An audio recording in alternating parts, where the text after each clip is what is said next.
Good morning, dear friends. Here we are for another study of the book Right Path by the Spirit, Emmanuel, through the blessed mediumship of Francisco Candido Xavier. And today we have a most important topic that it is brought to us by Emmanuel in order to enlighten our mornings and inspire us so that we can start our day in the presence and companion of the good spirits so they can help us and we can help them by heeding to their inspirations and reflections so that we can apply the teachings we have this morning in our daily lives. And today is chapter 47 titled Our Beloved Relatives. Right? It's a most timely and untimely in a sense because these teachings were brought to the earth,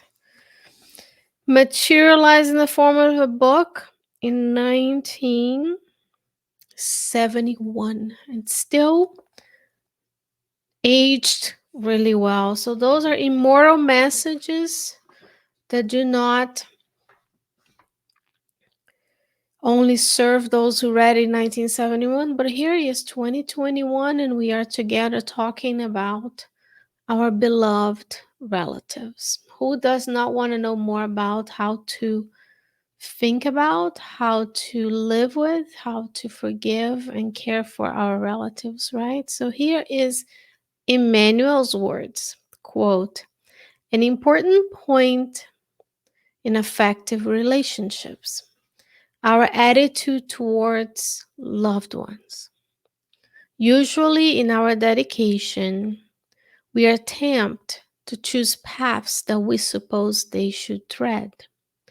This inclination is more than just, since we instinctively wish for others joys similar to our own.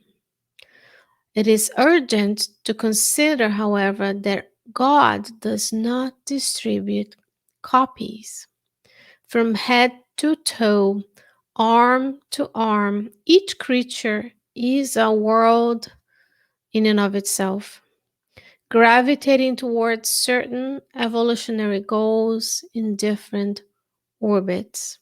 On the face of this, each person has unique needs and has a step demarcated in a diverse rhythm.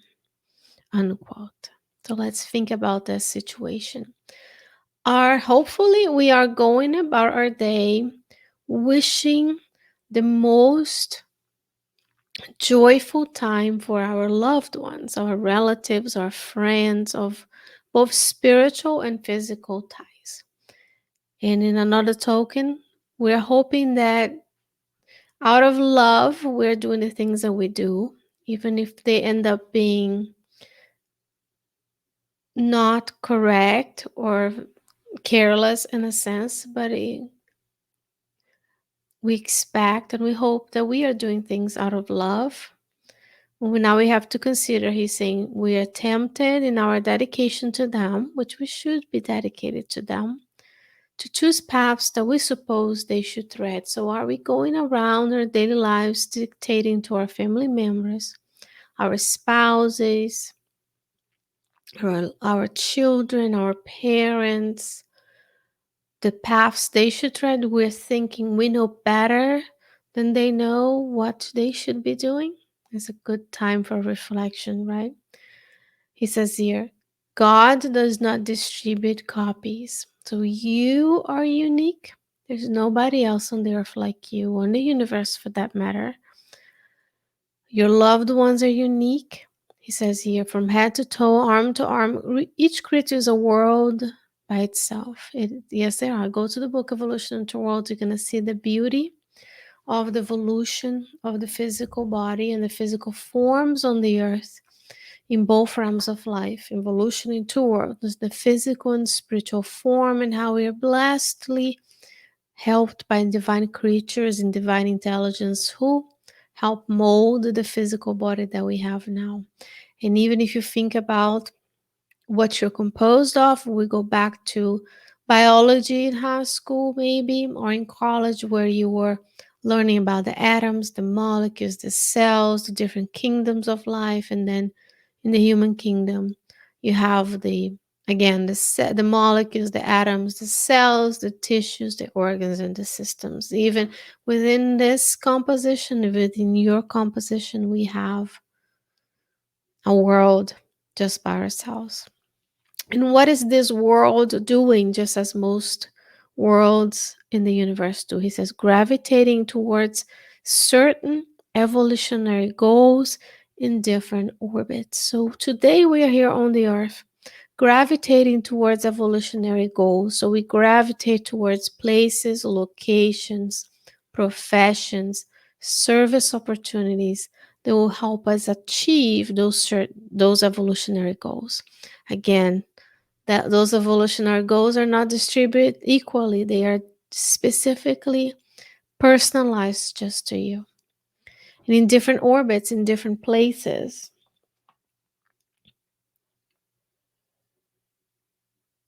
Yes, in different um, orbital circles. Because we do live on the earth today. We may have lived in other planets in the past. We may one day leave the planet Earth and go somewhere else. So not only we are gravitating, so the meaning here is I have my own orbit around my evolutionary goals. You have your own orbit, just like the planets have their own orbit around the sun. So each and every one has their own paths, and we should not, out of dedication, love, be tempted to tell them what those paths should be. That does not mean we're not going to help, support, and guide if that's the job we're supposed to be doing on this planet, right? This is the work we're supposed to be doing on the planet.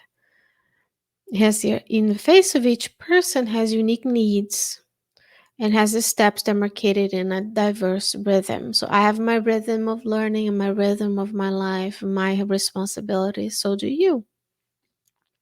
Each person has unique needs. What are your unique needs on this planet? So we need to start thinking about what we need, because we need to take care of our growth before we can help in the growth of others. Or in other words, we take care of growing while helping others in their daily lives. It's the same concept with your airplane. You put your mask first so that you can breathe and then you can help someone else. Because if you be tempted to help them first, both of you go down and neither of you are saved, because you're going to run out of oxygen. So we put our needs, we take, that doesn't mean we're selfish. We're doing self-awareness. We're meditating. What do I need? What are my evolutionary goals? What is my rhythm? What am I gravitating towards? So that's self-reflection, not selfishness. And he's going to give us some examples here. He'll say now, Emmanuel, quote, life, like school, is equal for all in the values of time. However, each apprentice of the human experience, which occurs in the school, temporarily interns in a certain lesson path. So this is you and I. He's telling us we are apprentices, and we are apprentices. What we do, we learn a craft, we learn an experience. And he says here, each apprentice of the human experience, so we are learning how to be human. When the master incarnated on the earth, he already was the best, the perfect human. So we are still apprentices, we are still apostles, hopefully disciples of his mission. And we are learning. Just as occurs in school, we're temporarily interning in a certain lesson path. Think about the analogies of being an apprentice in a trade school. Learn to be a carpenter. You're an apprentice of someone who is starting a business, and you may learn how you can provide a service that helps better humanity, that is socially, ethically, morally uplifting to all of us. And then we do internships where we go from section to section to section until we learn that lesson, until we gain those skills. And we're talking about the skills of the soul. He says here. And then he'll give a couple of examples. And it has to do with because the title is our beloved relatives, and then he's going to tell us that we may be tempted to help them, tell them what their path should be. Now he's going to go back to the analogy that each and every one of those in our family members is unique.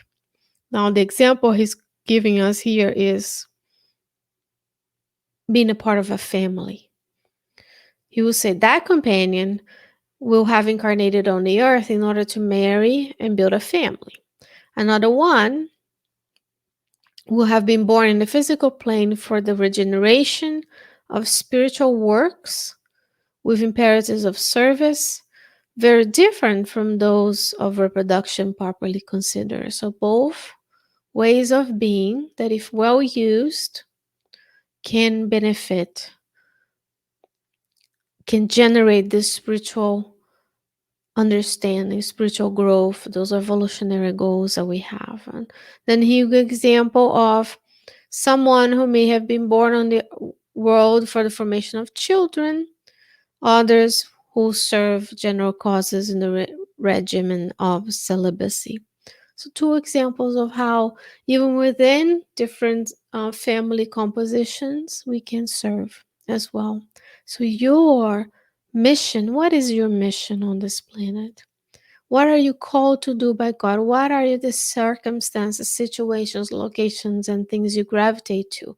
What are the things you enjoy doing? What are your abilities? What are the things you do well? What are the things you would like to do? We need to investigate our hearts so we know that within our abilities, our uniqueness dictates the rhythms and the orbits of our evolutionary growth pattern. Now he's going to end the chapter by saying, quote, each heart pulses in a specific range of its affective interests. Each person's adjusts to a certain function. Let us understand that whenever our tenderness proposes to trace a path for our loved ones, let us know how to give them quietly respectful affection. But, quote unquote, you're going to ask me, okay, he went back to the beginning. Out of devotion, we tell them what to do. And he's saying, when you feel like doing that, give them quietly respectful affection. Very important. This part that I stopped here and made a note, because during the times of planetary transition, we might experience pandemics, just the one as we're living right now, that prevent us to actually physically being affectionate, showing affection, hugging, holding hands, greeting, handshakes, so on, even being able to see someone's facial features, because we have to wear a mask to protect others and ourselves. So there are ways to respectfully, quietly show affection to folks. And how is it? How do we do that? Because some of us may be craving that affection. Kind words, kind thoughts, listening to them, sending love from your heart to them. You don't necessarily need to touch anybody for that to happen. And that's what the last phrase of this chapter is, that I will leave us with for reflection. Emmanuel says, quote, if you want to help, let us pray for them, asking the divine wisdom to inspire and to enlighten them, since only God knows within ourselves all that most suits us for our work and happiness. Dear friends, thank you so very much for being with me, for listening to these programs, and being together is always an honor and a pleasure. And we wish that the good spirits can be with you during every minute of today and throughout the week, inspiring us, embracing us. Let us feel the love that emanates from God and passes through them to us, their support, and quiet, respectful affection towards us. And until next week, when I will see you again, God willing, many, many blessings. Stay well, stay safe.